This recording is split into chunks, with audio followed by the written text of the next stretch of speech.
Makedo kod midhiero ma ikelo gi lokruok chal mar kor lwasi, jal moro e kaunti ma Kisumu oyango jiko matiyo kod teko chieng'. Okang' mogeno ni koro biro konye kedo kod tong'o yiende ma iloso godo makaa. Jafwambo marwa Sharon Ong'aw loso kode kendo loso masigana yo machalo kama. Odiochieng' kodiochieng', piny karu to ru gi mage, ka oganda mopogore opogore dhi nyime gi tijegi.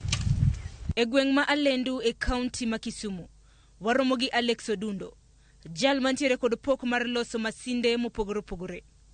E kinde ma chieng' tuch, oganda janeno chieng' kaka gino makelo ler. En owuon oneno chieng' kaka yo mar chwalo tije mosebedo kotimo. Mano mar loso jiko manyasani matiyo kod teko chieng'. Kopogore gi mano, Odundo lero masinde mamoko ma onyalo thedho. Nachako chuogo mashin mar tuoro. Koro mana achiel kuom mashinde maloso, tanyalo loso mashinde madino oduma, anyalo loso mashinde mago pi machalo ka solar water pump, anyalo loso mashinde matiyo kata gi yamo ka golo stima kata ka go pi, anyalo loso mashinde mag mang'ado chiemb dhok, anyalo loso nitie gik mang'eny. Odundo wacho ni osebedo kotimo nonro mathoth. Gisani oyango jiko matiyo kod teko chieng'. Jiko ni achako loso 2015. Achako lose kane mokwongo ne nan ga gi biashacha ni chiro moro mar Kibuye ma Kisumu kae. To chiro no ne wan gi yugi mang'eny sana, machalo ka yug kranda mane dong to ne wang'o giga. To kendo ne gima nochako timore kendo ni serikal ndalo no chungo wach mar wang'o maka. Ma wang'o maka ne en chik mane serikal otamore e Kenya ka. Koro an be kaka ng'at man gi pok mar iloni innovation gi Kisungu, nachako paro nita ang'o kendo monyalo timo mondo kony jowa kok gitiyo gi maka kata kok ging'ado yien. To naparo ni wanyalo loko yugi mane magranda ni yugi kranda ne wuok kanyo mang'eny kabisa.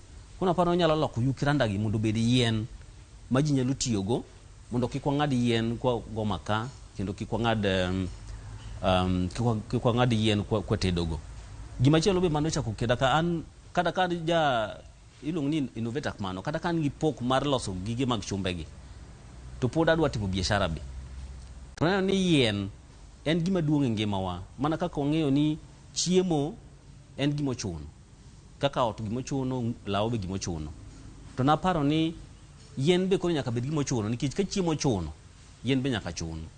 Koro naparo ni kanyalo chako biashara aina no to nyalo bedo maber. Koro gima ne nitie, shida mane nitie en ni jikni mane wan go nok nyal lielo gik manwa loso gi yukranda go.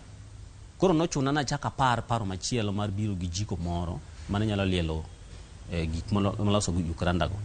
Emomiyo nabiro gi jiko man go masane ni.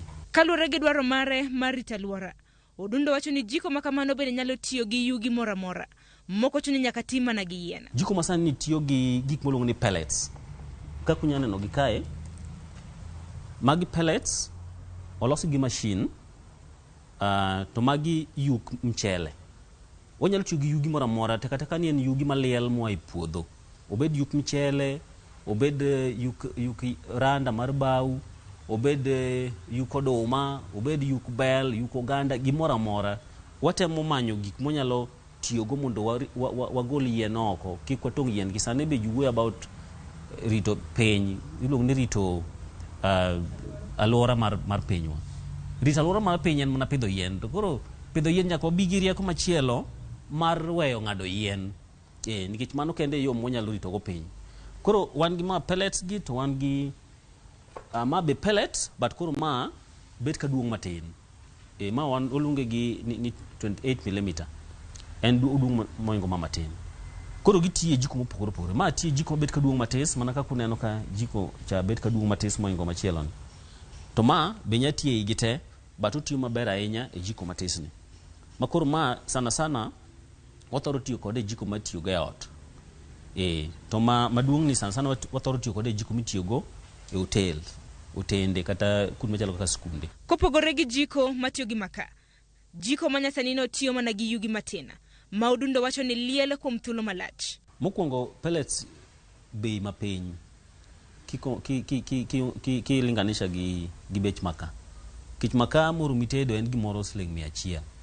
Pellets moromo tedo en gimoro siling 30. Jiko ni ng'eny gi mach kabisa. Koro walose matis kaman kich ma itedo ge udi. Nikech ot ok dwar mach mang'eny. En gimitedo daka matis isetieko tedo. And then wadoni sami keto pellets gi yeka to kokaw mang'eny ahinya. Okaw mana moromo tedo. Jiko manyasani ne Odundo pako ni liel maber kendo maje chalo gas. Oleronwa kaka itiyo kode. Onge iro, en giro mok nyal interfere ko. To mano be konyowa nikech wang'eyo miechwa gi kido mar kendo mwatiyo gago. Iro mogolo gacha. Ng'eyo ber ni iro ok ber gi ngimawa. Jiko ni wan gi gimiluongo ni fan matiyo gi stima. To koro nok wadwa tiyo gi stima nikech watemo wacho wach mar alwora. To koro stima bende ok wanya yude udi te. Koro nwaketo ni utiyo gi sola mondo riemb fan man kane. Koro sola no nitie betri mathis ma sola no chajo makata kogik otieno sama chieng' onge titiyo gi betri no. Kogik sama kata koth chwe ma ok inyal yudo chieng' maber to betri cha matiyo. Koro sama chieng' nitie to sola chajo betri cha to betri riembo fan ni. Koro nyaiye ni ema ting'o pellets, ikete kata pellets matin, ok iket mang'eny nyaka malo ka. Ikete kata matis e iye ka. To wan gi kaki moke, inyalo moke kalatas, ba samoro nikech kalatas nyalo tagi, samoro kako liel mondo omak pellet ni kaw muda. Koro waja nyiso ga customer wa ni nyiew mafuta matin, tikaw pellet ni tikete e chupa mar mafuta no. Koro budo mafuta no, obudo pellets. Koro ko budo kaka uneno ni. Koro ikete kata matis, mana moko kata moro muka mago kende. Mana mobudugo. Koro mobudugo eme ikete imoke kibrit. Ka kibrit samako to liel to mako moko ka. Kosa moko bas iwiri kode. Oliel nyaka uri. Koro kata kaponi do medo matis medo mana matin e wiye kanyo kaka oliel no.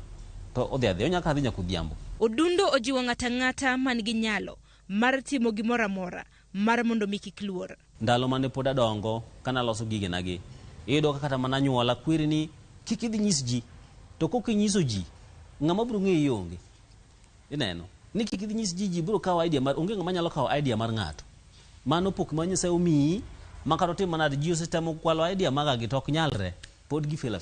Gisani Odundo wacho ni nengo mar jiko manyasani moloso nengo ni malo kalore gi dwaro ma pod ntiere piny. Ingeno gik machalo kaka milose kambi gi kolose mang'eny to be dok piny. Koro sani nikech pod watimo odonwa chopi ji mang'eny mondo dwaro mag ji oidh malo, puro lose gi bei mamalo matis. Kwa keto sola gi betri mare no gi jiko obiro gimoro siling 6,000 matis ni. To kwa migo no maonge sola gi betri nikech samoro iseng'iewo sola mari to amigo gi siling 3,000. Nyakwarom gajong mana kaka yor kedo gi alwora ineno kanyo kamawa mabende Alex nomoko ineno ka bebni e yo makare sufuria pod ler manyiso ni mach makamano onge kod sut kopogore gi mach mitede kendo kanyakla kod mago ma samoro nyalo ted e yor stove. Negi dhi los gimoro kaka kamata mar jiko. Iniwuona ikedo kod lokruok mar kor lwasi e yo machalo nade. Sharon Ong'ao, Ramogi TV.